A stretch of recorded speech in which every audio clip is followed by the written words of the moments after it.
Good morning, Twitch.tv. Good morning to YouTube as well. And, of course, good morning, mini Motorways. We are off to Wellington for today's daily challenge, where weekly choices will be a mystery, but none of those choices will be traffic lights. We get 4 of them off the bat, and that is all we get. Sunflare Space was here first. Good afternoon, Sunny. Says how kind it is of me to play Gimmimimim on the days that Sunny doesn't work. That's right. It's a nice and lovely coincidence, that is, that I didn't have an early job this week. Well, today. I had an early job yesterday, which is why we didn't do Gimmimimim yesterday. And, well, next week's not looking super hot, friends. I think... Well, Tuesday's definitely out because I'm going to literally not even be in this state. I think probably Wednesday's out, and that's just off the top of my head. So we'll see.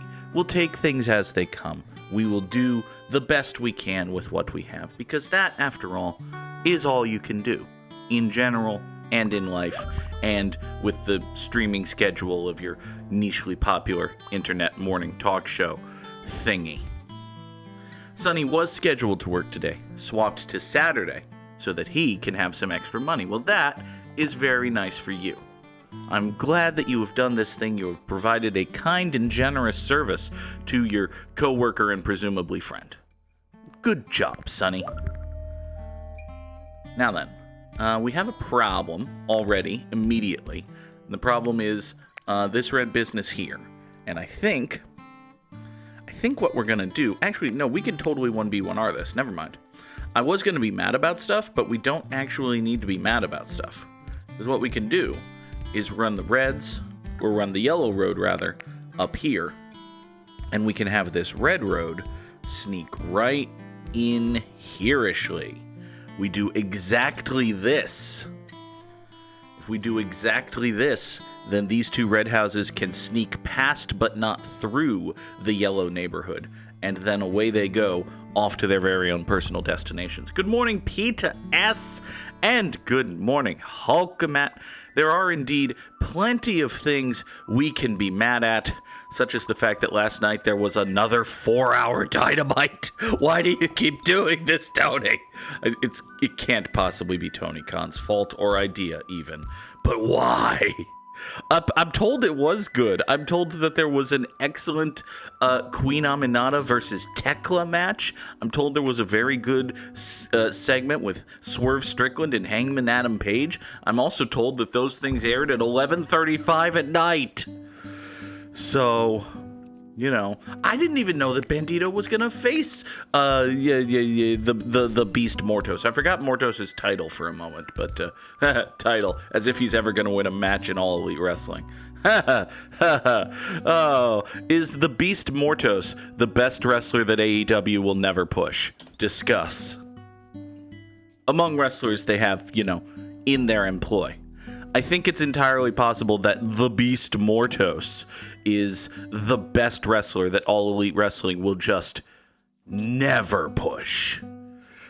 Why? I don't know. You could think about why, but then you get into rationalizing business decisions that sound a lot like racism, and then you get sad. So anyway, Beast Mortos is excellent. Should be king of the world. Or at least like TNT champion or something. Can we get a TNT title reign for the Beast Mortos, please? Can we have the Beast Mortos and 2 of his friends be the Trios champs for 6 months? I would like it a lot if the Beast Mortos and 2 of his friends were the Trios champions for 6 months in a universe where the Trios championships mattered. I suppose we would need to concurrently enter 1, a universe where the Trios titles matter, and 2, a universe wherein the Beast Mortos gets pushed. So, you know, that might be a little bit much. Yeah, the thing with the ops, and this is the problem with the Trios titles, and I don't get it with the Trios titles. Like, okay, I'm sorry, this episode might be entirely devoted to All Elite Wrestling, which is a thing that can just happen sometimes. Trios matches are good and fun. Trios matches are good and fun. And it would eventually get a little repetitive and samey if on literally every show, the Ops just defended their belts against a random assemblage of dudes. But every other show, the Ops should just defend those titles against a random assemblage of dudes. And every roughly fifth show, that random assemblage of dudes should beat them. And then those new Trios champions should defend their Trios titles against random assemblages of dudes. I want the Beast Mortos teaming with, Mansoor and his buddy, whose name escapes me. I want those three guys facing the Ops for the Trios titles. That would rule. I want Matt Sydal and Matt Sydal's brother, who may or may not have retired from professional wrestling, actually, and Action Andretti. Actually, I don't want that. I want Action Andretti, Leo Rush, and Ricochet to be the Trios champions. Can we just have crew as Ricochet's crew? That seemed like a thing that was going to happen. It seemed like a thing that was foreshadowed, and then it didn't happen. Why didn't that happen? Or at least hasn't. You shouldn't say didn't. You should say hasn't. I want Ricochet and the crew to be the Trios champions of All Elite Wrestling. And I want the Beast Mortos to be the TNT title. And I want... I meant champion, but I said title. And now that you think about it, it might get him more TV time if he just was the TNT title. Maybe he should eat the TNT title. I'm sorry. It would be a more interesting story than whatever the story with the TNT title is now, which I believe is just let's give Adam Cole a stable wherein he can indulge his video game dorkiness. It's still amusing to me that there's a babyface stable in All Elite Wrestling whose name is Paragon, because Mass Effect. And just in case you thought it was a coincidence, their shirts are blue and they have an eagle in their logo. It's because Mass Effect. It's because Mass Effect is the title of the episode, and also apparently the reason everyone at EA hates Dragon Age, he says, transitioning smoothly into the thing he actually intended to talk about today. So there was a big old article came out yesterday, I think it was in Bloomberg, about Dragon Age: the Veilguard, and how terrible, horrible, no good, very bad the production line of that was, which, knocked me over with a feather. A game that took Electronic Arts 14 years to release had a difficult production life. But, seems like shit was bad, is the vibe I'm getting just from the summaries of this article. And I should mention, first of all, before we get into that, let's take something to do with these dark blues. And the problem here is, well, there are lots of problems here, actually. The problem we're going to emphasize here is... Okay. So these dark blues need to get all the way over to there, and we only have the one motorway. So I'm going to deploy the one motorway optimally. This makes the simplest change. Now, it doesn't make the easiest. It doesn't mean that we don't have to make changes. But if we toss a traffic light right here, and we wait for this road situation to sort itself out, you can probably see where I'm going with this. Also, it might let this red do something. It might let these reds do something. It might let these folk of Cincinnati do something. Okay, so you come over to here, you go over there. So, the way this works now, apparently, is these blues from here and here go into this roundabout. They go up here. They come up here, they grab these three blues. These three blues then grab this blue and go onto this road right in front of these red houses. They have, at least for the moment, a perfectly cromulent traffic light, which, as you can see, is wrecking all of the shit. But they have a perfectly cromulent traffic light. And then they go off this way. They go off this way and they go into the southern end of this double plaza, and everything's fine and great and dunky and hoary. Please ignore the fact that this roundabout also services greens getting over this way and reds getting up to here to grab these reds to go to this circle. And yeah, I could very desperately use at least one additional motorway here. That it all seems fine. We're going to pretend that seems fine. Other things that we're going to pretend seem fine include bulldozing that tree. Sorry about that tree. And also, we're going to take this yellow here and we're going to run it that way. So we got a big long tunnel coming this way. And now there's only one house supporting one business, which is like a zillion miles away. I don't think we love that being a zillion miles away. And to be quite honest with you folks, I would like to replace this allegedly perfectly cromulent traffic light with an actually useful roundabout. But actually, fuck roundabouts. Well, don't ever say that, but a motorway. I do like the sound of a motorway, honestly. You know, I bet we can make this a lot more viable. Give me a minute. So if you come that way, you go there, you go there. We can't use so we only have one spare exit at the moment. I think the thing to do then is to extricate this blue from that away, chop, murder, and kill this spur. We separate these blues from that. We run another line going up here. Yeah, you see where I'm going with this? Okay. So now we have these blues with their own little dedicated spur. The reds go up that away. These blues here, along with these extra blues, hop motorway number 2 and get out to here. So what we've done here is we're reducing the load on the roundabout because these 3 blues are going to be the crux of the motorway. We're also eliminating this allegedly cromulent but actually pretty damn bad traffic light. We're eliminating this traffic light.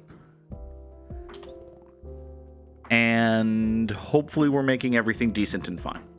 As long as everything like vaguely resembles stuff that could be decent and or fine, we're probably okay. Next, we're going to draw a lengthy, ridiculous road over here, bulldoze another tree. Sorry about that tree. And we're going to have these greens right up here do this. You are a yellow, which has spawned in a decent position. That means you can service this business. You are a circle now. That's annoying, but okay. We've got the green spawns to back up, or back you up, rather. Away you go. Away you go. Apparently apparently they made a unified title belt for the, unified international and continental titles, which is cool. Apparently it's cool. Is that belt on the line in the Continental Classic? No idea. Is the Continental Classic still a thing? Damn well better be. Let's see here. We were talking about Dragon Age, and specifically how I haven't and won't read the Dragon Age article now. Spoilers, I haven't and won't read the Dragon Age article now. Here, we got a problem as regards this blue business. We only have one tunnel, and there's no great way, there's no way, actually.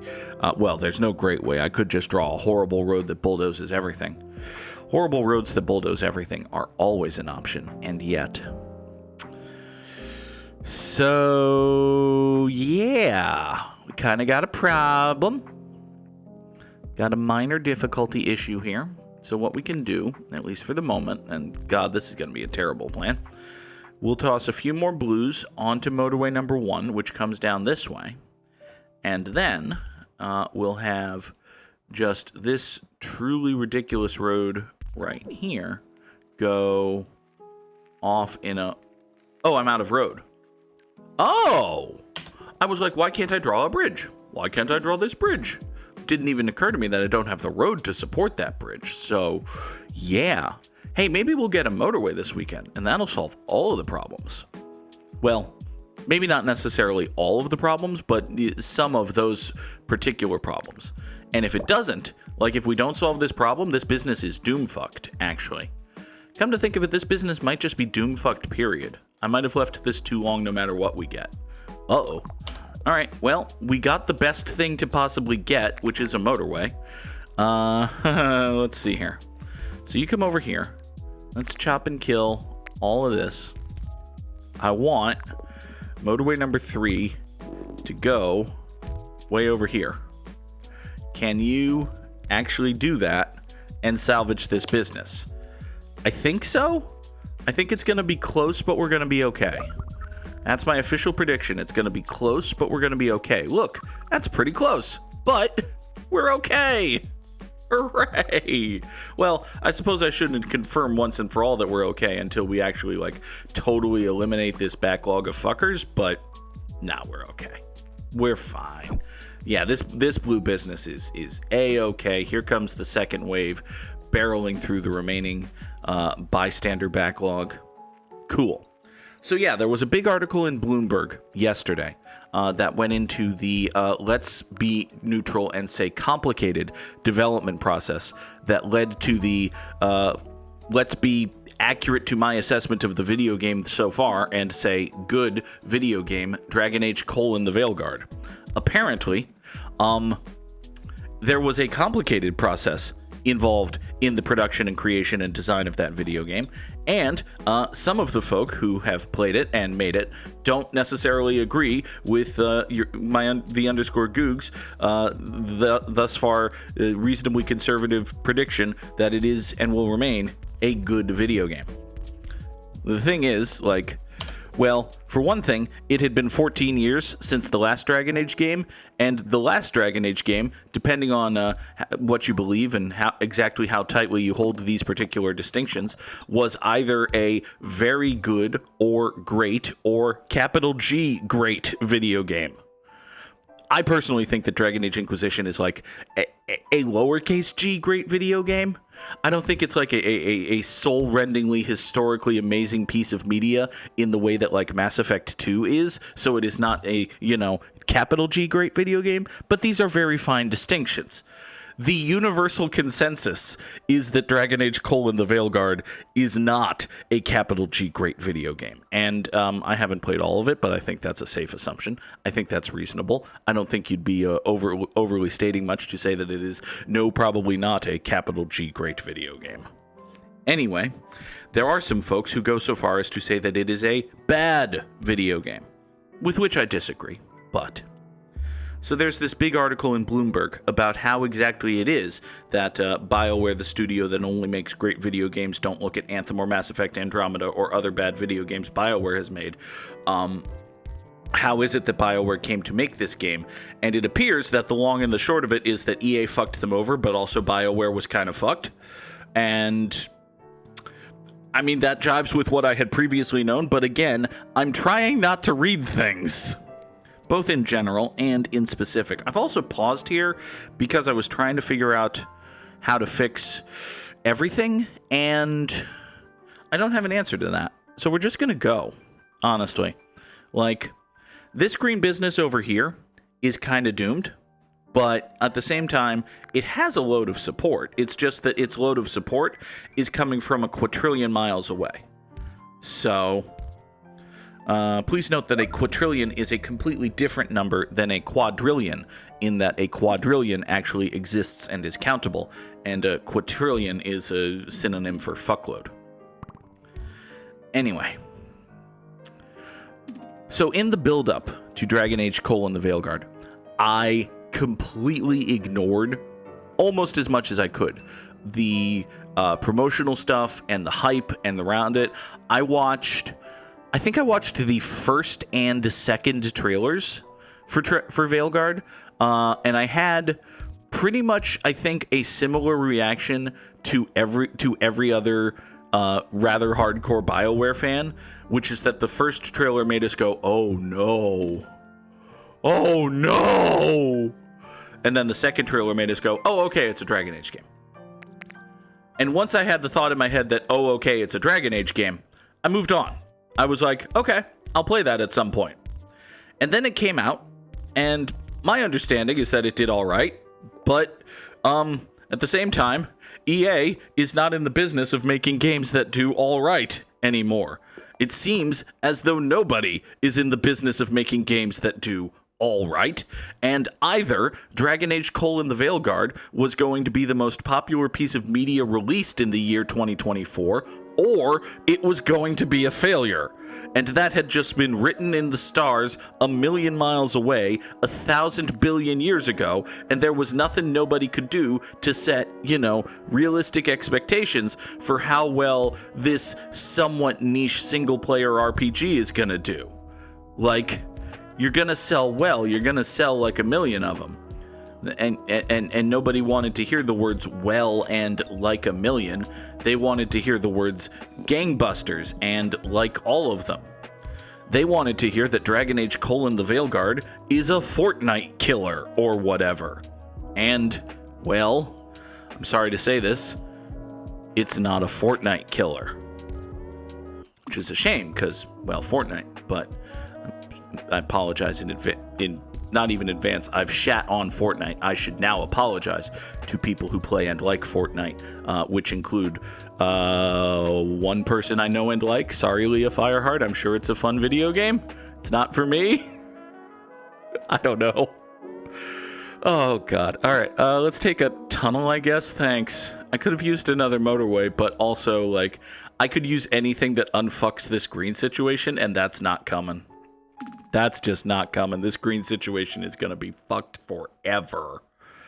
That's what you say when you're on a porn set and the actors are putting on a really good performance and you're a wrestling fan. You just go, fuck forever. Not the title of the episode. Not. But, hey, question. What are we going to do about this blue fella over here? This blue fella over here is in an interesting predicament, and by interesting, we as always mean fucked. So I think what we can do is, well, I've already chopped these two blues, off of the weird windy road that ultimately supports this roundy circle over here. By the way, there are so many blues up here now. Since when are there so many blues up here? Also, you can go over that way. All right. So we got this one here. Let's draw a tunnel that a tunnel that goes here. There are houses blocking every access point from this side of this landmass to this side.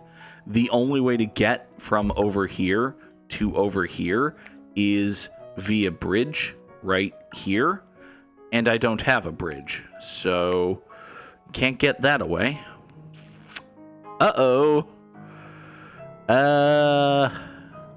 Wait. I have a dumb and stupid plan. I just thought of a dumb and stupid plan.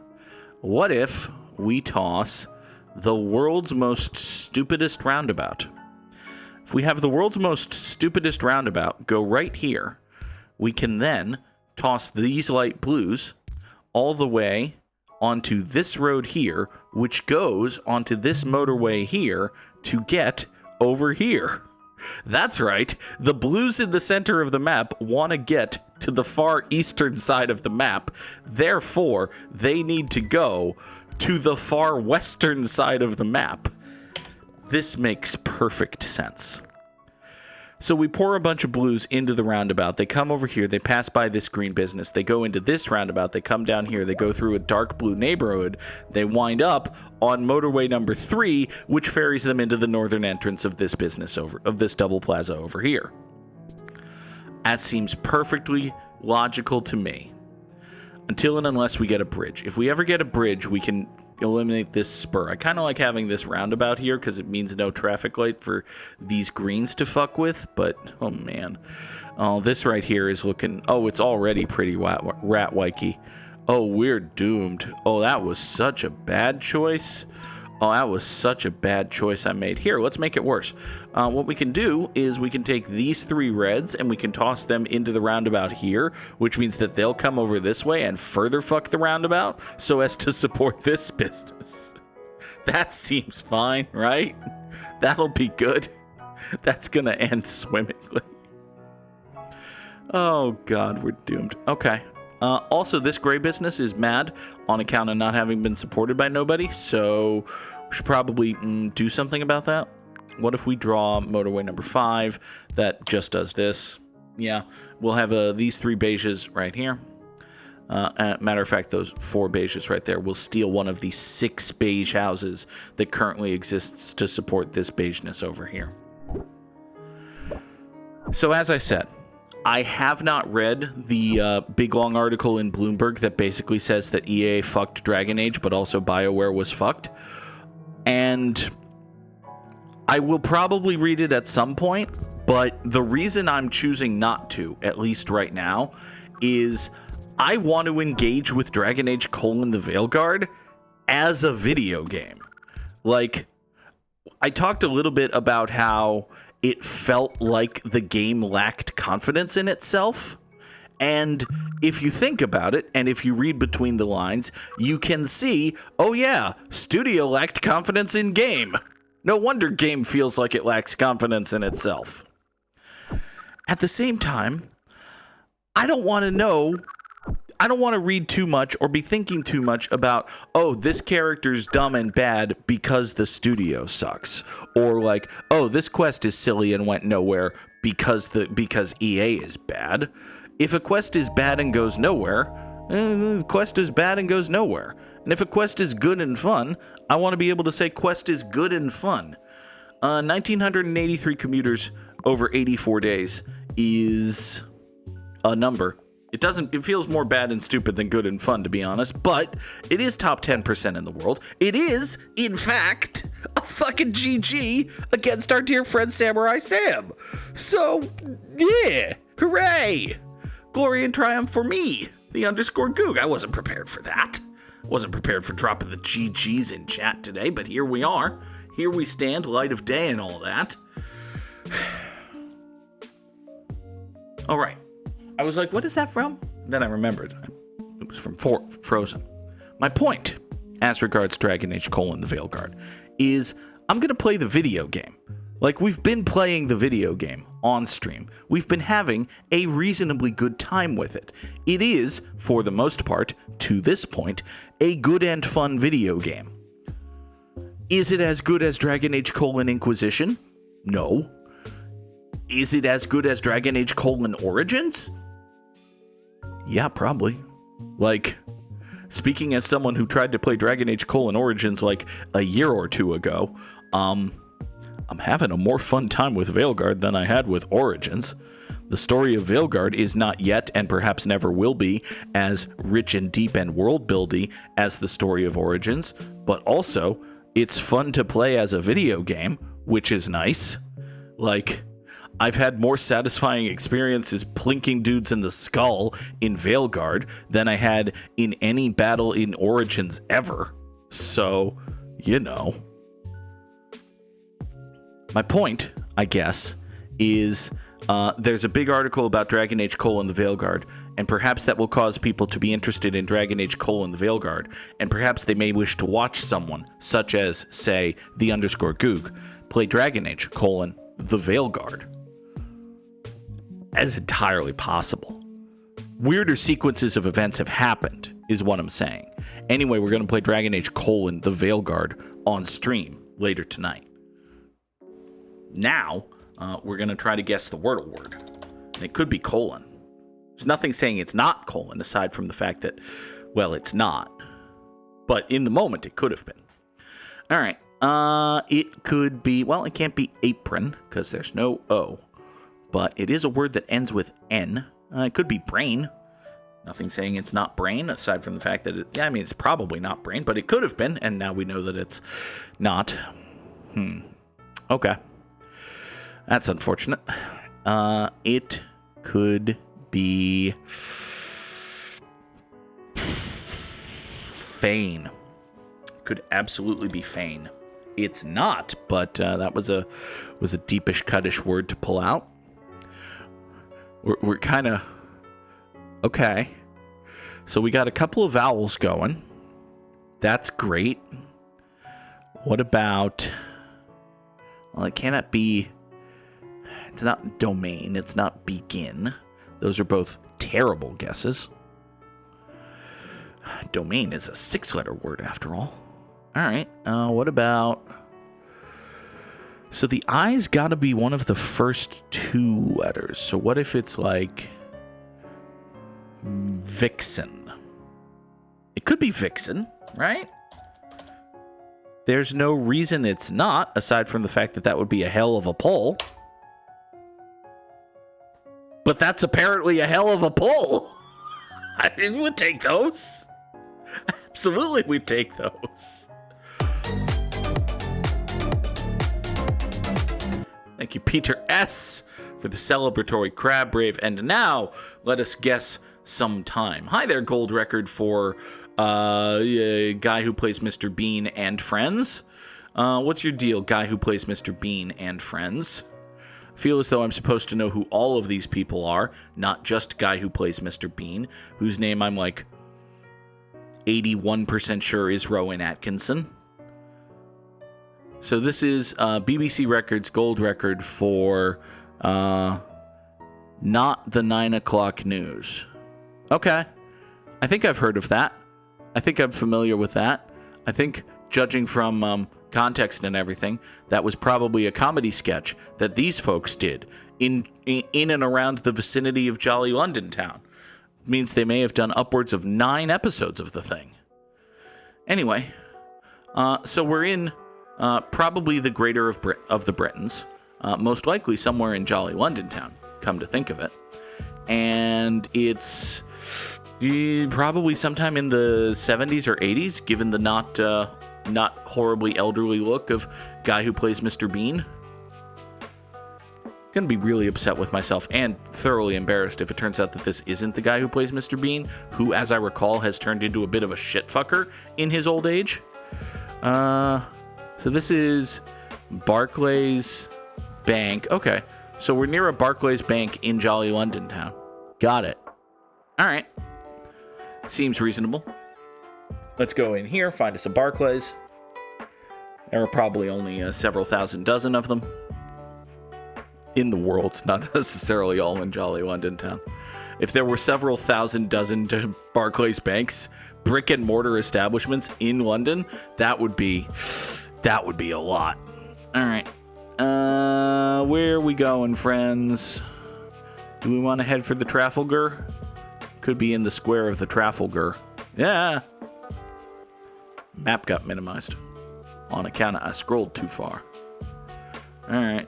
What do we have over here? Clerkenwell. It could be in Clerkenwell, but let's just pretend that we're in the square of the Trafalgar. That seems feasible. And as to the when of this, I don't know, man. 1983. It was in 1982. Also, hey, it was Rowan Atkinson, and he's the dude who plays Mr. Bean. Good job, Goog. All right, next. We got Big Old Bridge. Hi there, Large Bridge. You, my truck friend, are from Markson and Spring. Cool. You make customs and transport agents. Great, awesome, amazing. I love that for you. These guys are from D. Maboy Limited. Interesting. Or perhaps J. That might be J. Maboy. Or Malloy, given the L. Okay, so this went from D. Maboy to J. Malloy. But yeah, that's probably how this weird font works. This is a bad font, dude. Listen, I know you gotta be of the times and all, but this is a bad font. Pick something less serify, why don't you? Also, where are we? We're in the shadow of this bridge. Now, the obvious follow-up question is, the fuck bridge is this? Which, man, I don't know. That's a good question. All right, one thing we can say, with some reasonable amount of certainty is this place is a place where folks drive on the right. Because we got a dude folk here with his wheel on the right-hand side. And that could just be because this is a weird specialized piece of truckmanship. But actually, no, this just appears to be a jalopy. So these old vehicles here have the driver's wheels on the right side, which means we're not in the US of A. But we're in a place where, where the signage is English and all that. They drive on the right in Australia? I think they drive on the left, rather. Yeah, they drive on the left because the driver is on the right. Do they drive on the left in Australia? I don't think they do.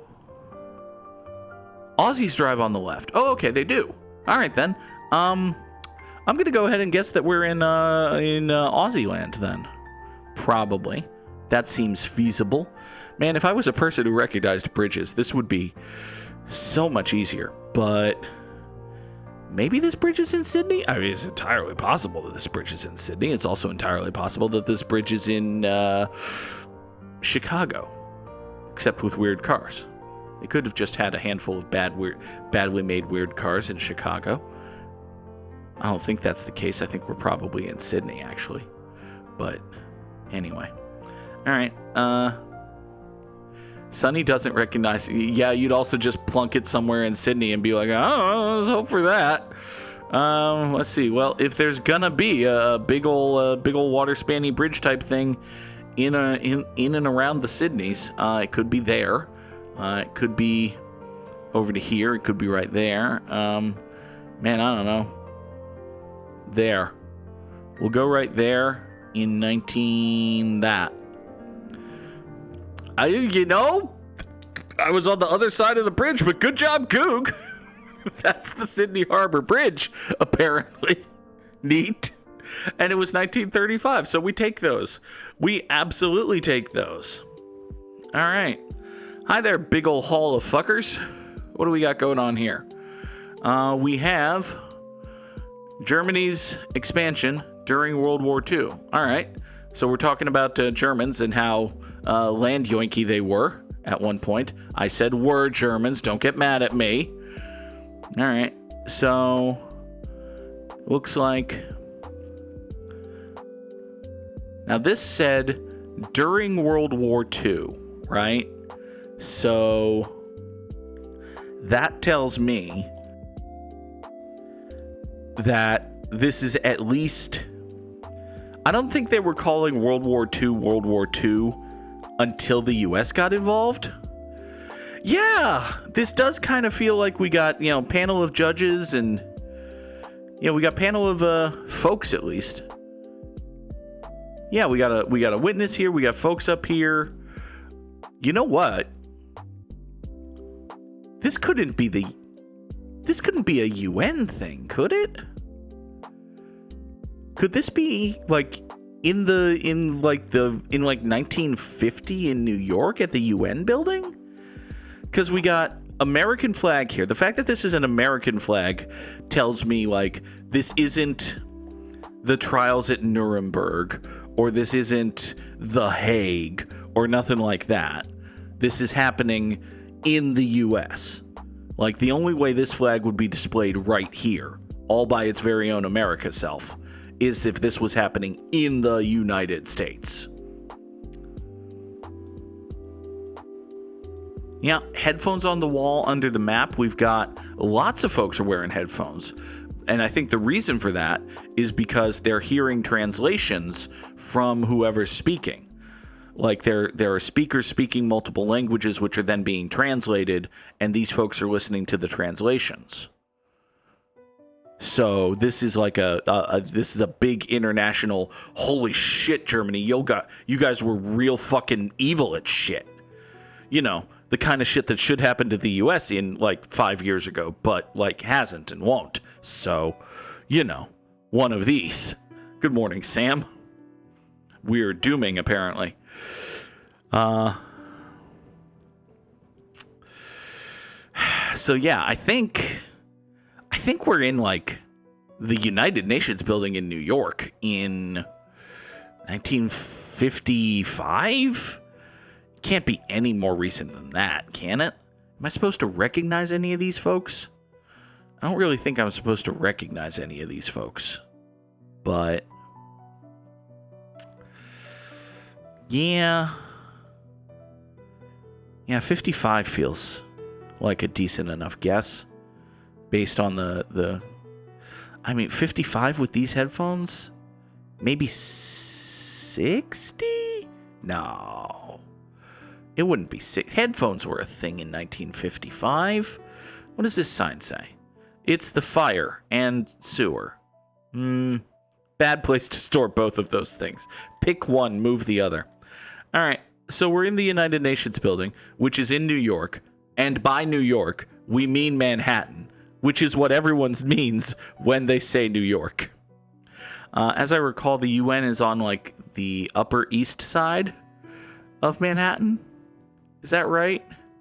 Am I right that the UN building is on the Upper East Side of Manhattan? Now, see, I'm saying that because of Spider-Man, so it's entirely possible that I am wrong. So, hey, the United Nations, where the fuck did you put your building? Hey, guys. Guys. The fuck did you put your building, the United Nations? We're only going to make one more lap of this stupid island before we say fuck it and just put a pin in Grand Central. If we say fuck it and just put a pin in Grand Central, we won't be terribly far away. Because one of the great charms of New York City, by which we mean Manhattan, is that nothing is terribly far away from everything. And yet, it feels enormous, because it is a massively dense place with a fuckload of people that make life interesting and vibrant and good. And all of the things, it's a little south of Central Park on the east side. Thank you, Sam. Good Lord. All right, south of Central Park on the east side, so like here. It's somewhere here. Hopefully. Hey! The United Nations. Missed it 8 times. 8 times we missed that. Oh! Son of a bitch! Sam, that's exactly what happened to me. That's exactly what happened to me. I was like, well, they wouldn't possibly put up an American flag anywhere other than America. No, it turns out that they put up an American flag somewhere other than America. I even said the word Nuremberg while I was like, well, they wouldn't possibly be in Nuremberg with an American flag. They would possibly be in Nuremberg with an American flag there. Anyway, so we're in Quezon City, at least according to the license plate on this vehicle. It's also probably somewhere around 1974. Like, maybe this expires in 74. Maybe it was issued in 74. Also, oh, this says Philippines. So we got this car right here is from Philippines Corolla, registered in Quezon City with an expiration of 1974. This is the most helpful Toyota Corolla in the history of the world. All right. I kind of don't feel the need to go any further than that. Like, what else are we possibly going to glean here? We're in the Philippines. We're somewhere near Quezon City. We're sometime near 1974. Got it.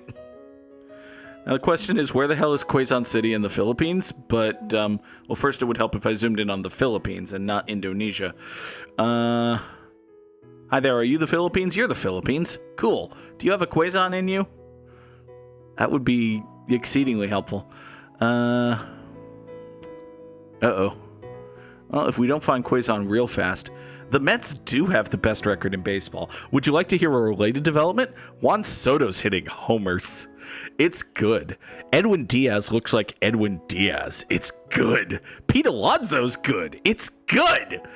Starling Marte's hitting second a lot, which isn't good, but hasn't fucked them over yet, which is kind of the worst thing, honestly. You'd like it to fuck them over now so that they stop doing it now. Because if they don't stop doing it now, they're going to keep doing it. And if they keep doing it, it'll fuck them over in October. And, well, it's a lot worse to get fucked over in October, I guess, than your baby's born in July. And nobody wants a baby born in July.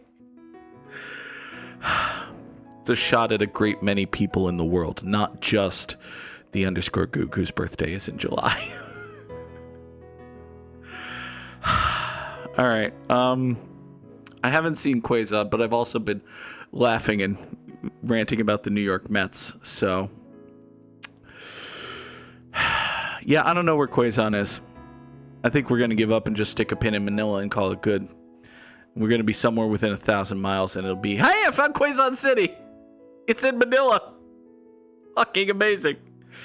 All right, let's just say 1974. It was 1977. Dude, you're driving around with, well, maybe it was issued in 1974, but you might be driving around with an expired registration, fucker.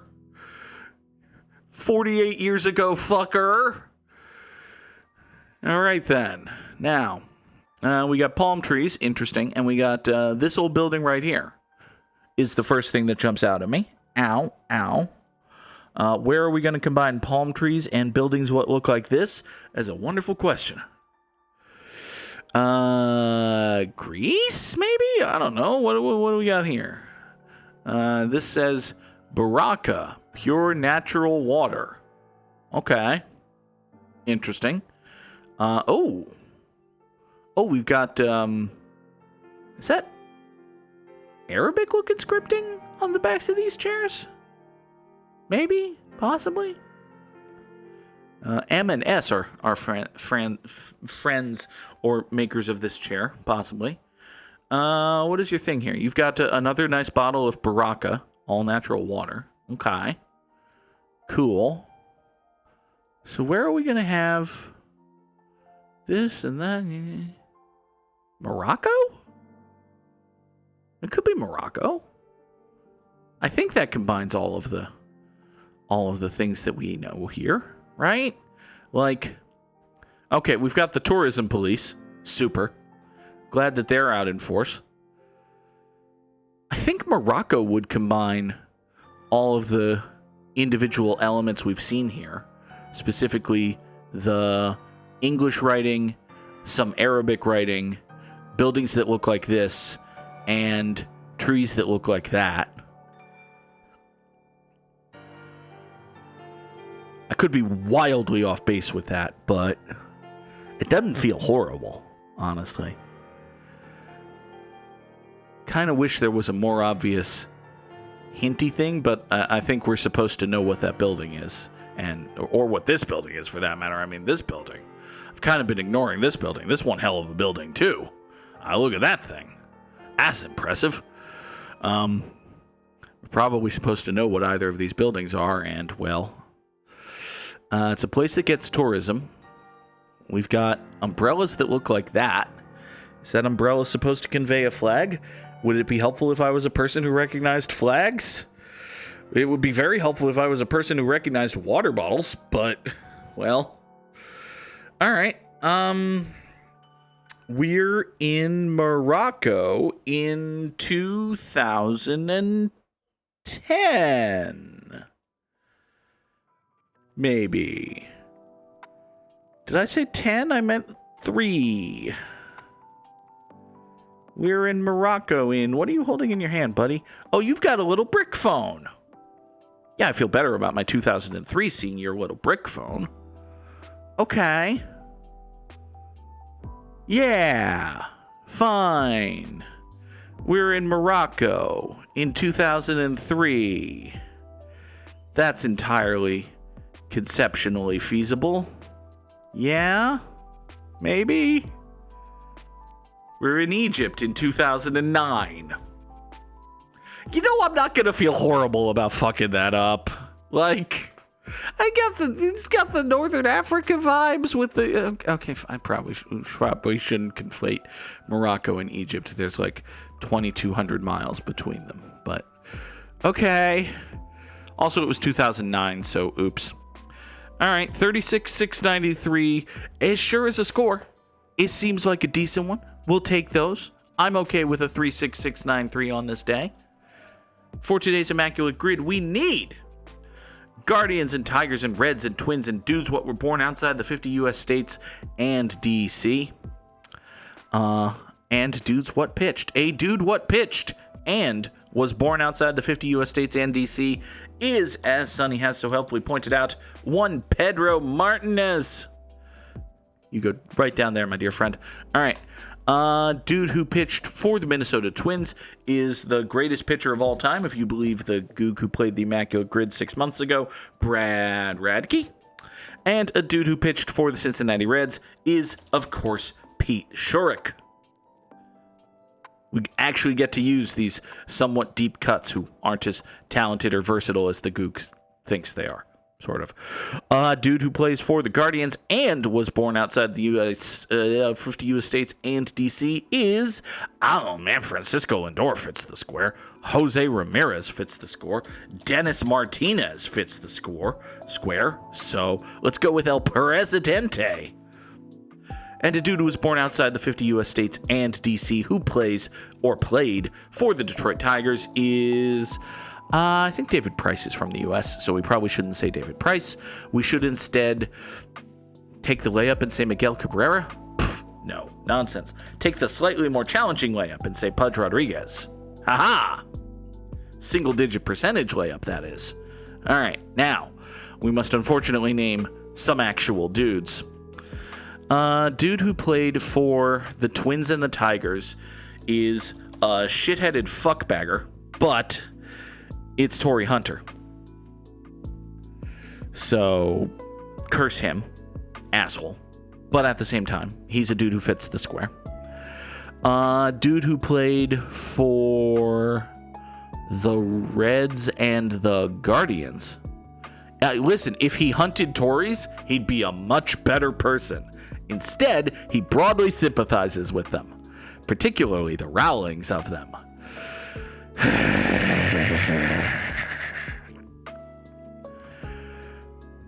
So a Red and a Guardian, eh? A dude who played for the Reds and the Guardians. I mean, it's one state, Goog. How many baseball players could it hold? Sunflare Space has redeemed a public service announcement and would like to let you know that J.K. Rowling, author of the Harry Potter series, benefiting money-wise person of anything that contains the words Harry Potter or Hogwarts. If you have ever in your life exchanged money for a thing that contains the word Harry Potter or Hogwarts, congratulations, you have funded J.K. Rowling's hate campaign. Maybe stop doing that. J.K. Rowling is a TERF, and in a related development, fuck TERFs, and more particularly, fuck J.K. Rowling, bankroller of hate campaigns the world over at this point.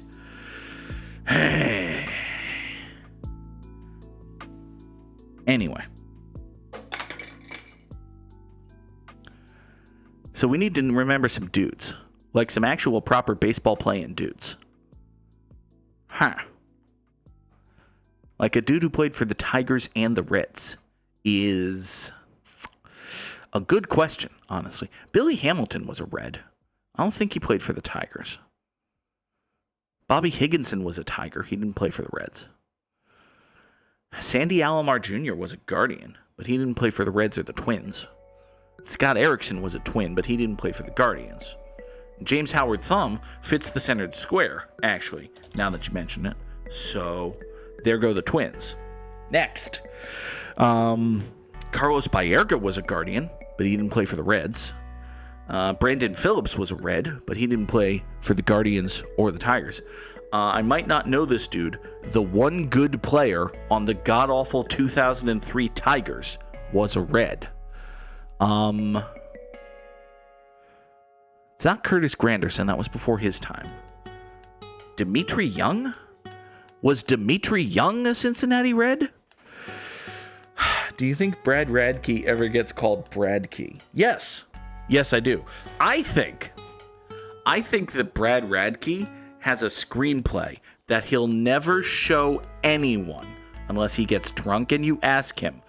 but Brad Radke has a screenplay of a surprisingly decent, like it'll never get made, but it's an actually reasonably solid screenplay about an action spy movie starring a baseball pitcher, code name Bradke.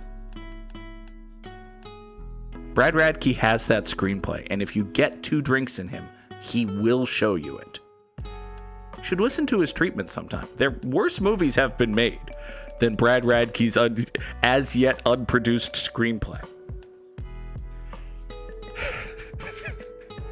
Brad Radke's as yet unproduced screenplay is not the title of the episode, but maybe it should be. All right.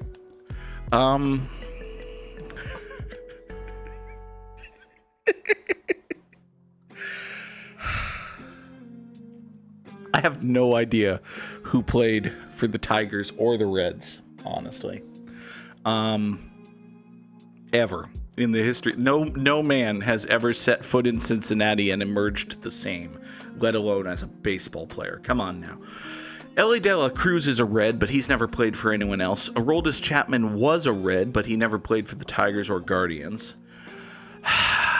God. Man, we are not getting these. I'm sorry.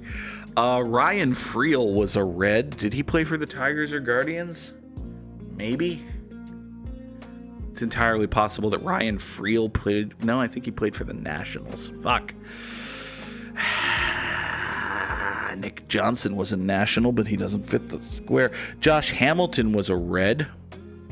I'm sure I have named a dude. I've named many dudes. Josh Hamilton was a Red, but he never played for the Tigers or the Guardian. Bronson Arroyo was a Red, but he never... Justin Masterson was a Guardian, but he never played for the Reds. Johnny Bench was a Red. Pete Rose was a Red. Joe Morgan was a Red. So many communists in baseball, my God. I named the guy... Okay, so it's literally Dimitri Young. Okay, it's got to be Dimitri Young. Dimitri Young is a Tiger who was also a Red. Thank God. Wearing a cap in his thing, Dimitri Young. Okay. You know where steak grows? Dimitri.